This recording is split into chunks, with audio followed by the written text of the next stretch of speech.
ಸ್ಥಾನವನ್ನ ದಿವಾಕರ ಬಿಪಿ ರವರು ಪಡೆದಿರುತ್ತಾರೆ. ತೃತೀಯ ಸ್ಥಾನವನ್ನ ಕುಮಾರಿ ಜ್ಯೋತಿ ರವರು ಪಡೆದಿರುತ್ತಾರೆ.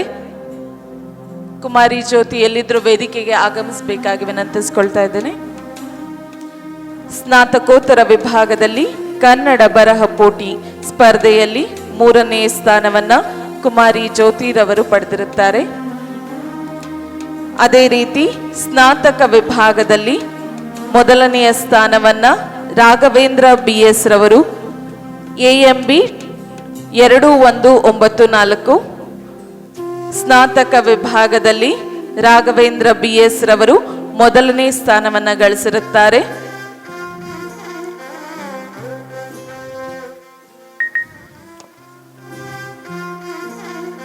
ರಾಘವೇಂದ್ರ BS. ಅದೇ ರೀತಿ ದ್ವಿತೀಯ ಸ್ಥಾನವನ್ನ ಶಿವಕುಮಾರ್ ಅವರು ಪಡೆದಿರುತ್ತಾರೆ. ದ್ವಿತೀಯ ಸ್ಥಾನವನ್ನ ಶಿವಕುಮಾರ್ ಅವರು ಪಡೆದಿರುತ್ತಾರೆ. ದಯಮಾಡಿ ಇವರು ವೇದಿಕೆಗೆ ಆಗಮಿಸಬೇಕಾಗಿ ವಿನಂತಿಸುತ್ತಿದ್ದೇವೆ. ಕನ್ನಡ ಬರಹ ಪೋಟಿ 2024ರ ಸ್ನಾತಕ ವಿಭಾಗದಲ್ಲಿ 2ನೇ ಸ್ಥಾನವನ್ನ ಶಿವಕುಮಾರ್ ಅವರು ಪಡೆದಿರುತ್ತಾರೆ.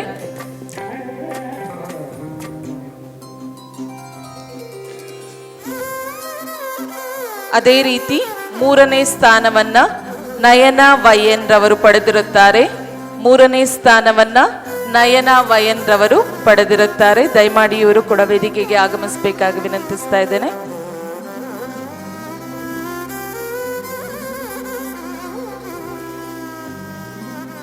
ಕನ್ನಡ ಬರಹ ಪೋಟಿ 2024ರ ಸ್ನಾತಕ ವಿಭಾಗದಲ್ಲಿ 3ನೇ ಸ್ಥಾನ ನಯನ YN ರವರಿಗೆ. ಈ ಸ್ಪರ್ಧೆಯ ಮೌಲ್ಯಮಾಪಕರು ಡಾಕ್ಟರ್ ಶಿವಪ್ರಸಾದ್ NM ರವರು ಹಾಗೂ ಪರಿಶೀಲಕರು ಡಾಕ್ಟರ್ G ವೀರಭದ್ರಯ್ಯ ಗೌಡರವರು. ಕನ್ನಡ ಅಧ್ಯಯನ ವಿಭಾಗದವರು. ಇವರಿಗೆ ಕೂಡ ಅಭಿನಂದನೆಗಳನ್ನು ಸಲ್ಲಿಸ್ತಾ ಇದ್ದೇವೆ.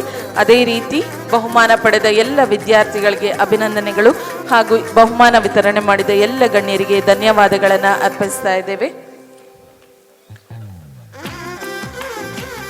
ಸುಶ್ರಾವ್ಯವಾಗಿ ಹಾಡಿ ನಮ್ಮನ್ನೆಲ್ಲ ರಂಜಿಸಿದಂತಹ ಕುಮಾರಿ ಸಾಧ್ವಿನಿ ಕೊಪ್ಪಾರ್ ಅವರಿಗೆ ನಮ್ಮ ಕೃಷಿ ವಿಶ್ವವಿದ್ಯಾನಿಲಯ ಹಾಗೂ ಕನ್ನಡ ಸಂಘದ ಪರವಾಗಿ ಗೌರವ ಸಮರ್ಪಣೆಯನ್ನು ನೆರವೇರಿಸಿಕೊಡ್ಬೇಕಾಗಿ ವೇದಿಕೆ ಮೇಲೆ ಉಪಸ್ಥಿತರಿರುವ ಎಲ್ಲ ಗಣ್ಯರನ್ನು ಕೋರ್ತಾ ಇದ್ದೇವೆ.